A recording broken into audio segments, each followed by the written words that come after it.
Hello friends, I'm Larry with Rides Done Right, and this is Journey to Track Days. Hello! Yeah! Boy, that was nice. His car was already built by Strictly Street Rods. He got wiped out in the four-way stop. I can have the most talented guy in there, but if he's not driving with the rest of the crew, he's the back. Drives the truck, drives the car, he flies the plane. Do you get paid 3 times? No.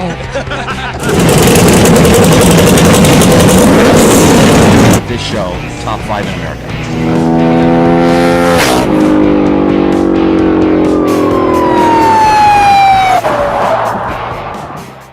Hello friends, I'm Larry with Rides Done Right, and this is part 2 in the Journey to Track Days series, and I'm here at Cycle Country of Salem. This is a dealership that we've been going to ever since we were little kids in Salem, Oregon area. Anywhere in the Willamette Valley, this is a great place to go. They just moved to a new dealership, a new building here in the last year, and have one of the biggest dealerships in the whole area. So they're loaded with parts, service. They can do everything that you want done. So they were our choice to service the Journey to Track Days bike. So we're here at the service department and getting ready to go through all the steps. And I'm here with the service manager, Steven Coen. Steven, it's nice to meet you. Nice to meet you too.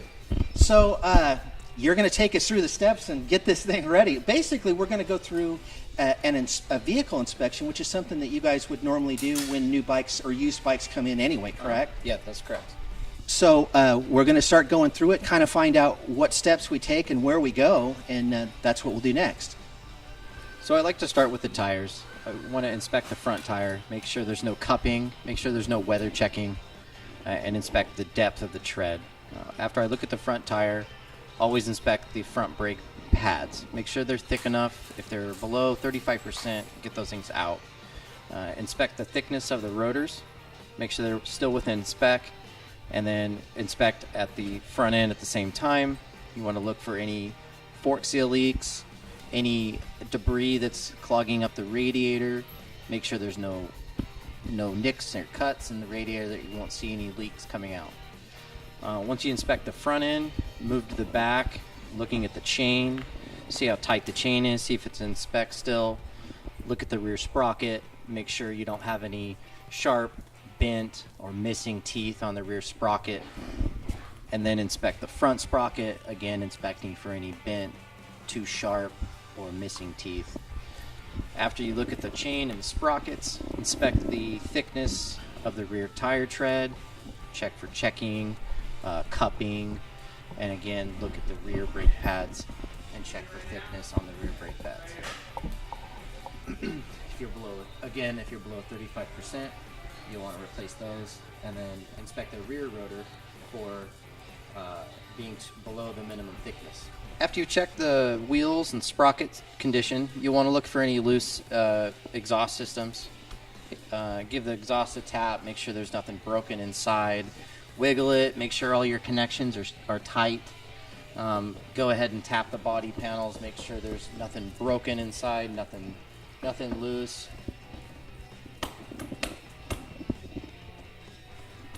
And that's about it for the first quick inspection.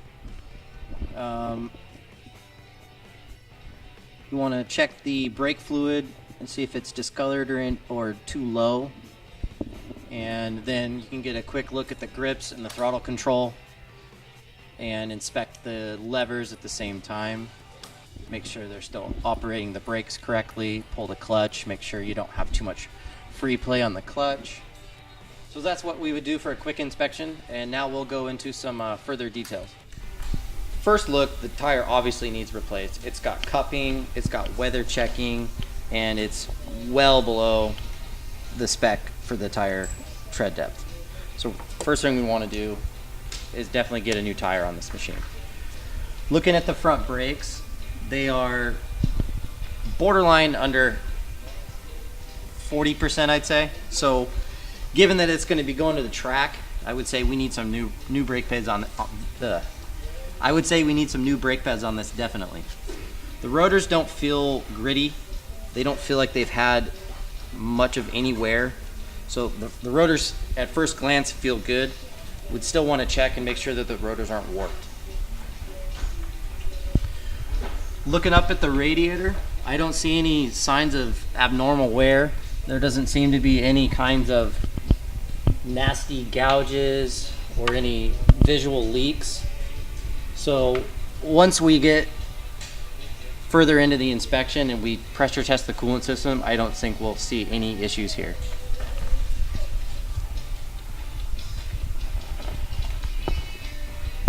Looking at the front sprocket, it doesn't appear to be worn too bad. I would say that the front sprocket's still within good condition, but if we are going to be changing the chain out, you will want to replace the sprockets as well. But I don't see it to be abnormally worn. But again, for track day, you might want to do a gearing change, and if you're going to change the gearing, you might as well do the front, rear, and the chain at the same time. Rear tire tread depth looks well within a usable tire. Dot number from 2016, so it's a good tire. So it's going to be up to the rider if they want to replace the tire for something better for track use, or go ahead and run this one. Rear pads are definitely going to need to be replaced. They are borderline going to start causing some issues with the rotor. The rotor also is going to need to be replaced. It's very gritty as I pull my fingers across it, and there's an obvious lip where the brake pads have actually worn into the metal of the rotor, and that's going to cause some serious issues at high speeds. Exhaust system feels good. No loud rattles. Feels like it's mounted up real nice. Not any issues there. Definitely want to get a new grip on this thing. It's good throttle control. Snapback feels good, but I don't think that's going to be very comfortable going around the track.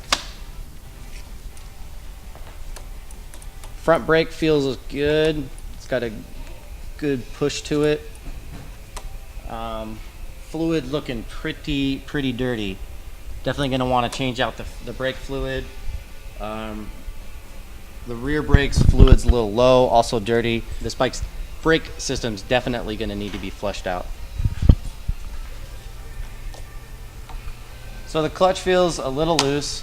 It could be rider's preference though. So the cable's going to need to be adjusted and lubed. Grease the pivot. All right, Steven. Well, that looks like a pretty good run through, and some of that stuff I'm kind of pleased with. It'll maybe save you some money. Some of the other stuff, you got to do what you got to do, and right. I appreciate that you know where this thing is going, and we're going to go the extra mile. Mm-hmm. So what we'll do next is we'll go into the details and actually put the stuff on that Steven's saying that we need to do, and when we get through with this first round of stuff, then we'll get into the funner stuff, which is accessories. I've got some things on the bike that will make the bike safer and better, and we're going to take you through that whole series. So stay tuned and watch for the details of how this thing gets ready. Thanks again, Steve. Yeah, it was my pleasure.